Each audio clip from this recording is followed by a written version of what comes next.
David নামের এই ছেলেটার একটা চমৎকার সুপার পাওয়ার আছে। শুধুমাত্র কল্পনা করেই সে যেখানে খুশি সেখানে চলে যেতে পারে। আজ থেকে 4 বছর আগে ভুলবশত সে নিজের এই ক্ষমতা সম্পর্কে জানতে পেরেছিল। তারপর থেকে প্রতিদিন প্র্যাকটিস করতে করতে সে বর্তমানে নিজের এই পাওয়ারের উপর সম্পূর্ণ নিয়ন্ত্রণ নিয়ে এসেছে।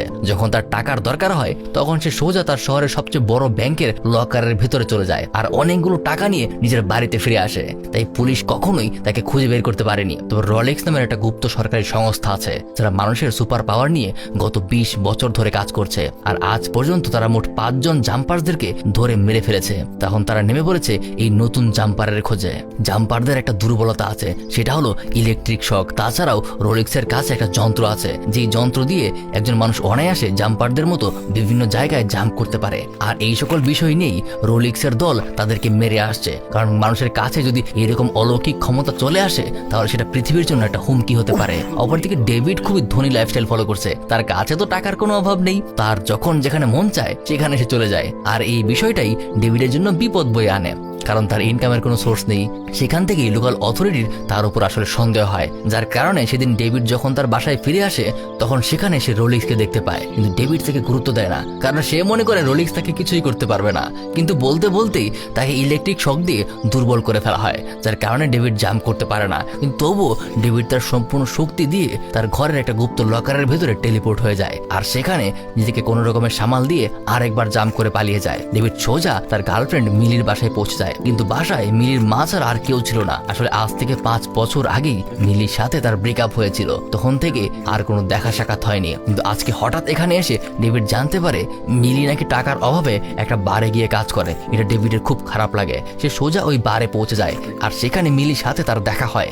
মিলিও এত বছর পর তার সাথে বেশ স্বাভাবিকভাবেই কথা বলে, কিন্তু তখনই ডেভিড তার কলেজ লাইফের একটা বন্ধুকে দেখতে পায়। তার কথাবার্তা ভালো না, এমনকি মিলিকে সে গত অনেকদিন যাবত ডিস্টার্বও করেছে। এখানে তার সামনেও মিলির সাথে সে খারাপ কথা বলে, যার কারণে ডেভিড তার সাথে মারামারি শুরু করে দেয়।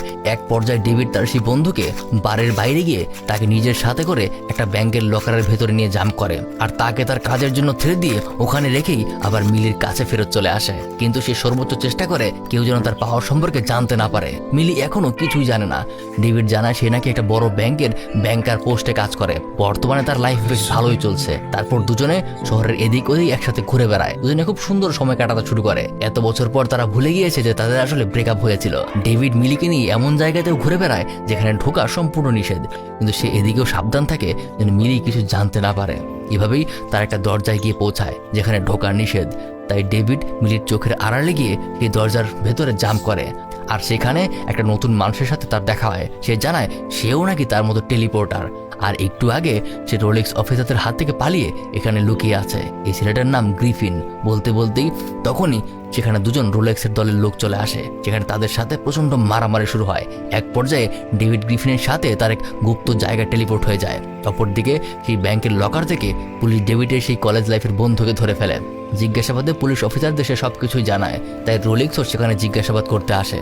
তার কাছে ছেলেটা ডেভিডের সম্পর্কে সবকিছু জানিয়ে দেয়, সে কোথায় থাকে, তার গার্লফ্রেন্ড মিলি, এই সবকিছুই তাদেরকে জানিয়ে দেয়। রোলেক্স যখন জিজ্ঞাসা করে তার বাবা মা কোথায়, তখন সে জানায় যে ডেভিডের মা নেই, তার বাবা আছে। অপরদিকে ডেভিড সবকিছু স্বাভাবিক হওয়ার পর সোজা মিলির সাথে গিয়ে দেখা করে, যেখানে মিলিকে সে দ্রুত তার বাড়িতে যেতে বলে। অবশ্য মিলি কিছুই বুঝতে পারছে না, তবে এটা সে বুঝতে পারে যে ডেভিড অবশ্যই কোনো না কোনো ক্রাইমের সাথে যুক্ত আছে, কারণ কথাবার্তায় সে তার ব্যাগের ভেতরে বান্ডেল বান্ডেল টাকা দেখেছে। কিন্তু ডেভিড তাকে কিছুই বলে না, তাকে সোজা বাড়িতে পাঠিয়ে দেয়।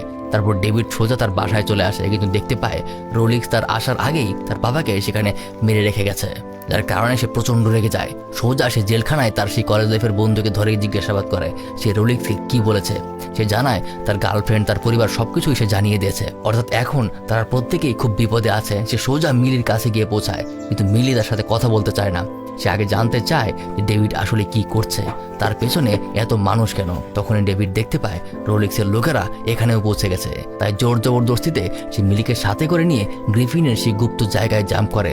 আর এই প্রথম মিলি ডেভিডের সুপার পাওয়ার সম্পর্কে জানতে পারে। সে দেখে সম্পূর্ণ এক বিশাল মরুভূমির মাঝখানে এই গুপ্ত জায়গাটা তৈরি করা হয়েছে। অপরদিকে রোলেক্স এক বিশেষ ধরনের মেশিন ব্যবহার করে, যার মাধ্যমে কিছু সেকেন্ড আগে টেলিপোর্ট হওয়া জাম্পারদেরকে ট্র্যাক করা যায়। তাই তাদেরকে ট্র্যাক করে সেই মেশিনের মাধ্যমে রোলেক্সও সেই গুপ্ত জায়গায় পৌঁছে যায়। যেখানে প্রথমেই রোলেক্স এক ধরনের বিশেষ ইলেকট্রিক শকার দিয়ে ডেভিডকে তার জালে ফাঁসিয়ে নেয়। আর তখনই পেছন থেকে গ্রিফিন এসে রোলেক্সের উপর আক্রমণ করে দেয়। গ্রিফিন তাদেরকে বাইরে নিয়ে যায় আর সাথে সাথে টেলিপোর্ট হয়ে যায়। আর তার কিছু সেকেন্ডের মধ্যেই কোথা থেকে যেন গ্রিফিন একটা বিআরটিসের গাড়ি এনে হাজির করে। সেই গাড়িটা সোজা সে রোলেক্সের উপর দিয়ে চালিয়ে দেয়। তখন ভেতরে মিলি ডেভিডকে মুক্ত করে দেয়, কিন্তু ঘটনাক্রমে রোলেক্স তার মেশিন ব্যবহার করে সেই গাড়ির নিচে চাপা পড়া থেকে বেঁচে গিয়েছিল। আর সোজা তার সেই মেশিন ব্যবহার করে মিলিকে সাথে নিয়ে সেই শহরে ফিরে চলে আসে। মিলিকে সে তার বাড়িতেই বেঁধে রেখেছে, কারণ সে জানে ডেভিড অবশ্যই তাকে বাঁচাতে আসবে। আর অপরদিকে গ্রিফিন ডেভিডকে বোঝায় তার সাথে লড়াই করতে হলে প্রথমে তাদের সাথে থাকা ওই মেশিনগুলোকে নষ্ট করতে হবে। আর এই প্ল্যানিং করে ডেভিড সোজা মিলির কাছে গিয়ে পৌঁছায়, কিন্তু এবারও তার পরিকল্পনা বিফলে যায়। রোলেক্স তার লোকেদেরকে নিয়ে ডেভিডকে সেই বাড়ির সাথে বেঁধে ফেলে। তাই ডেভিড চাইলেও মিলিকে নিয়ে টেলিপোর্ট হতে পারছে না, কারণ তার স্কিনের সাথে এই রুমের প্রত্যেকটা অংশ যুক্ত হয়ে আছে। আর এখন টেলিপোর্ট হতে হলে পুরো রুম নিয়ে তার টেলিপোর্ট হতে হবে, যেটা তার জন্য খুবই কষ্টকর। কিন্তু তবুও সে হাল ছাড়ে না, সে পুরো রুমটাকে এমনকি রুমে থাকা প্রত্যেকটি নিয়েই টেলিপোর্ট হয়ে যায়। কিন্তু অবাক করার বিষয় হলো যে কোনো সাধারণ জায়গায় না গিয়ে একদম সমুদ্রের পানির তলায় জাম্প করে। সেখানে মিলি ডেভিডকে কোনো রকমে সেই বাঁধন থেকে ছাড়িয়ে দেয়, আর সে আবারও নিজের শক্তির উপর কন্ট্রোল ফিরে পায়। তাই ডেভিড সবাইকে নিয়ে আবার তার শহরে জাম্প করে আর একটা লাইব্রেরিতে চলে আসে। আর ডেভিডের এই বুদ্ধি এখানে কাজে লাগে। সমুদ্রের পানির নিচে টেলিপোর্ট হওয়ার কারণে রোলেক্সের যতগুলো মেশিন ছিল সেই সবগুলোই লবণাক্ত পানিতে শক সার্কিটে নষ্ট হয়ে গেছে। আর এখন ডেভিড রোলেক্সকে ধরে তার সাথে নিয়ে সাহারা মরুভূমির একদম মাঝখানে একটা জায়গায় টেলিপোর্ট হয়। আর যেহেতু রোলেক্স তাকে ধরতে তার বাবাকেই মেরে ফেলেছে, সেই প্রতিশোধ নিতে এবার তাকে সেই জায়গায় ফেলে এসে ফেরত চলে যায়। রোলেক্স এখন চাইলেও এখান থেকে টেলিপোর্ট হয়ে ফেরত যেতে পারবে না, তার মেশিনটাই নষ্ট হয়ে গেছে। তারপর আরো অনেকগুলো বছর পার হয়ে যায়। ডেভিড এখন তার ক্ষমতার ব্যবহার করে কোনো প্রকার খারাপ কাজ করে না, বরং মানুষের সাহায্য করে এবং স্বাভাবিক একটা জীবনে ফিরে এসেছে। এতগুলো বছর মিলির সাথেও তার খুব সুন্দর একটা সম্পর্ক তৈরি হয়েছে, আর তারা দুজন একসাথে পৃথিবীর বিভিন্ন জায়গায় ঘুরে বেড়ায়।